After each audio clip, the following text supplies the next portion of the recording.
Thank you very much for that kind introduction. There's a long list of people that I want to say thank you to. And I'll get to that, I promise. And I won't forget you, all that long list. But first I wanted to jump in and begin on a slightly livelier note. And just to sort of wake us all up. I know it's early for many of you, and some of you might have been out last night, maybe, celebrating. There we go. I knew there'd be somebody. And as you know, in business, you get started early, but you also have to, if you play hard, you also have to work hard. So students, or former students, if you would all please rise.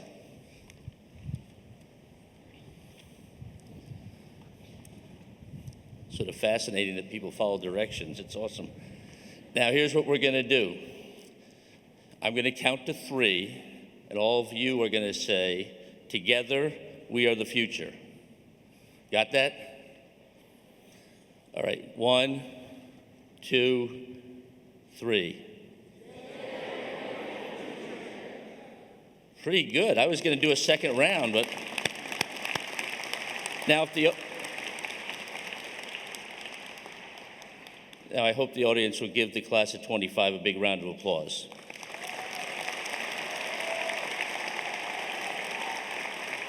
Thank you. You all can be seated. I'm going to go on for a couple hours. Yesterday, I was here at this great venue to watch my daughter, Dana, receive her master's degree in special education. She was so happy. My wife and I are both so proud. And now it's your turn, along with the airplanes, to be proud and happy. So to the parents, the love, the effort, the money, and whatever else it took to make it to this day, congratulations. Graduates, you should also be truly proud. I know for some of you it wasn't easy. Some of you don't have much family support. Some of you had to work your way through school, and many, many other issues that come up while you're trying to get through school. Whether you're receiving a graduate degree or an undergraduate degree, congratulations, and please just soak it in. I considered ending my talk here, drop the mic thing. But I worried that Bob or Marisa would take away my earned honorary degree. So I thought better of it. So I'm going to start by offering a few headlines, and yes, there will be a quiz at the end, so I hope you pay a little attention. 3 things. Focus, GSD. GSD stands for Get Stuff Done, not the bad word with the S. And most importantly, be kind. Thank you. I'm going to tell you a few stories from my life and learnings to bring these 3 points to life. And just maybe you can use some of them along your journey, whatever that journey is. So first, which is really third, focus. There is so much, as Marisa talked about, there is so much uncertainty in healthcare, in the broader business community, in our economy, in the world right now. I could spend half my day, every day, trying to respond to the different eventualities, worrying about the week's challenges ahead or today's headlines. Instead, I tell my team to focus, and I tell myself to keep focused on the top priorities. And for us in healthcare, that's taking care of patients. Don't get distracted by the things you cannot control. Basically, tune out the noise. So you might say, how do I do that? How do I apply this to my career? And in short, let me tell you, if all of you came to my office, what would happen? We would sit down, and I'd say, I want to tell you about 2 sides of the paper. Now you can tell I'm a little old school because I say paper, but if you want to use a computer or a cell phone or whatever else, you can do that. But it's the concept that one side of the paper is your personal life. And I believe that is the most important. What do you want to do with it? It's your business, not mine. So go home and write on one side of the paper how much money I want to make, where do I want to live. And I tried this on my son, actually, when he was 22, just graduating from college. Terrifying. Because I said, do you want to get married? He's like, oh, come on, Dad. So it's a little scary when you're getting out of school to take that personal side, but those things are really, really important. So I suggest write those down or put them on your cell phone. Then turn it over and say, what are the things I want to do professionally? And then work your way towards that goal. Yes, there'll be curves in the road, but if you have that plan that you can refer to every day, every week, or once a year, I promise you it will help. So let me get even more practical. How do you stay focused day to day? Here's my recommendation. Read The 1 Minute Manager. Great book. Written by two child psychologists, by the way. So it's short. You can listen to it. You can read it. There's a new version. There's an old version. Or I would recommend today, just hit your ChatGPT. It's much shorter and quicker. The book is all about setting goals, whether it's that day, that task, and being clear about them. And if you don't get them right, restate them, redo them, and think about setting those goals and following those goals. Now let's move on to number 2, GSD. Now, when I was thinking about this speech, I basically said the Sawyer Business School is GSD University, GSDU. So all of you already have a great advantage. What does GSD look like at Suffolk? And here's some numbers you and your families should find reassuring. 90% of the Sawyer Business School graduates have a job within 6 months. And about 80% are employed in their field of study. It speaks to one of the great strengths of this institution, the focus on the real world and immersive learning. This is a place that believes in equipping students with practical, career-ready skills. Those are the things I'm looking for when I'm running my organization, people just like that. It encourages real-life experiences with businesses, government, nonprofits. In short, you have spent the years learning, thinking, reading, studying, but also by doing. I call this GSDing. That will serve you well. So getting stuff done requires a plan and I repeat, implementation. A good plan without implementation, or a lot of implementation without a plan, doesn't usually end up so well. Let me give you some examples of how I put that into action at Brown University Health. So it's a little dangerous up here with the wind. I got to keep my hand in my speech. But what we did early in my tenure a couple of years ago was we created a chart. Think of it like a matrix. It was to, from. So we wanted to go from a surviving organization to a thriving organization. From one that was losing money to meeting our 3% margin target, which was supposed to be about $90 million. So you ask, what were the results, John? We lost $56 million the year before I got there. We made $43 million last year, so we were on the journey to meeting that $90 million goal. We said we want to go from a local organization to a regional and national one. One of the things we did was change our name. Last October 15th, we went from a very local name, no offense from any Rhode Islanders here, from Lifespan to Brown University Health, an internationally recognized university, and we did that by working out an agreement with the university.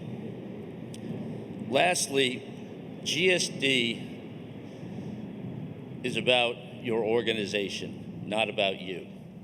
And let me give you an example of that in my career. Back about 7-8 years ago, Mass Ioneer, our board of trustees, and our leadership decided to be acquired by what was then Partners Healthcare. We had been a freestanding, not-for-profit healthcare organization for almost 200 years. So not a decision to take lightly. That decision meant for me personally that I was no longer going to be the CEO. The board's role would change. So we had to make those decisions about what was best for the organization, not what was best for us. And we did so, and Mass Ioneer is thriving today. Now let's move on to number 3, or actually my number 1, which is kindness. And let me tell you a couple stories. The first little story is, I call it the harsh but kind interview. I was not a brilliant student in college, did well in the classes I liked, did not do so well in the ones that I didn't. I got my first job after graduation here in Boston because someone was kind to me, although at the same time that person was not very nice. Here's the story. I landed an interview with a well-connected lawyer business person to just do some networking with, and he raked me over the coals. He said, "Why didn't you do better in school? Why did you think you were even prepared for an economic development job? Why this? Why that?" I left there feeling like dirt, not ready for the business world, and just a failure. Afterwards, he did me a great kindness. He took the time, unasked, to write a letter to introduce me, connecting me to several people, and one of them was the head of a small consulting firm. And I ended up getting my first real job, as they call it, at that firm. To me, that is kindness. My second story, I call this one, and there's only one person in the world that can call me Johnny, that's my mother, but this is Johnny Goes to Cuba. So my parents parented by what they did more than by what they said. This is actually amazing, given that my dad's a preacher, minister, and my mother was a teacher turned politician. So they usually had a lot to say, but it's what they did for us as kids that made a lot of difference. They were public-spirited people, committed to the public good and to the inherent value of cross-cultural connections, to genuinely loving your neighbor, to caring about the entire community, not just people that looked like you or worshiped like you or spoke the language that you spoke. I was born in Philadelphia, that's the southern accent here, in a vibrant but lower to middle income urban, very, very urban environment. My parents did not have a lot of money, but my dad and my mom reminded me and my 2 brothers how fortunate we were to have 2 loving parents, a roof over our head, and food on the table. So when I was 11 years old, the mother of one of my really close friends, his name is Mark, called my parents and said, "Hey, there's this organization that wants to take some kids to Cuba for a summer camp. Would John want to go with their son Mark to this international camp?" Something, by the way, if you didn't figure this out, was actually illegal in 1976. Although, of course, at 11 years old, I had no idea that it was illegal. There are kids there from all over the world: Congo, Europe, Vietnam, China, Central America, and of course, Cuba and the United States. Neither Mark or I, despite my last name, could speak much Spanish. And most of the kids there didn't speak the same language. However, we communicated. We learned about each other's countries. We traded clothes. We played baseball. We swam together. And here's a good one. We had rice and beans every day for 30 days for lunch and dinner. So I learned to enjoy rice and beans. Although I didn't recognize it then, these experiences were powerful and formative for me. They gave me perspective beyond myself and prepared me for the complex world and workplace that make up of so many people with multiple and sometimes opposing points of view. but to embrace it and find the value in the different talents, experiences, and opinions that people bring to the table. This was one of many ways that my parents taught kindness. It was their version of immersive learning. Last point on kindness, hiring for kindness. Kindness comes from a place of empathy and offering someone your understanding and your time. It implies a deeper, more intentional practice of generosity. I try to lead with kindness. I try to hire for kindness. Let me tell you a story. During COVID, when I was conducting interviews, it's sort of humorous, I would say to the people on the Teams or the Zoom, I hire for kindness. What does that mean to you? And because we were on a screen, you could see their eyes start to dart back and forth, and the beads of sweat coming down. Because I could tell they were thinking, what does this guy want? Kindness? Really? Of course, there was no right answer. I just wanted to see how they think. I also wanted to send a message to my team and the people we were hiring that we believe deeply in kindness. A colleague of mine once said to me, we can offer all the training in the world, but if you start with a self-centered, irritable person, you won't get very far. Better off to hire for kindness than trying to train it into them. That stuck with me.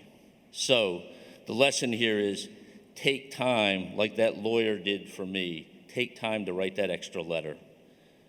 Take time to have a cup of coffee. Take time to have a beer with someone just to listen. Giving of your time is being kind. So now's the quiz. I was going to have you stand up, run around a little bit, and see if you could answer what the quiz was. The quiz is, what were the three things? I'm going to make it really easy. Focus, GSD, and kindness. Now, remember that list of people that I want to recognize for this really incredible honor? And then I said I'd get back to you. Well, I haven't forgot all of you back here. And I want to start with my good friend, Chair Lamb, and the members of the Board of Trustees, who I had the pleasure of serving with some of them, to President Kelly.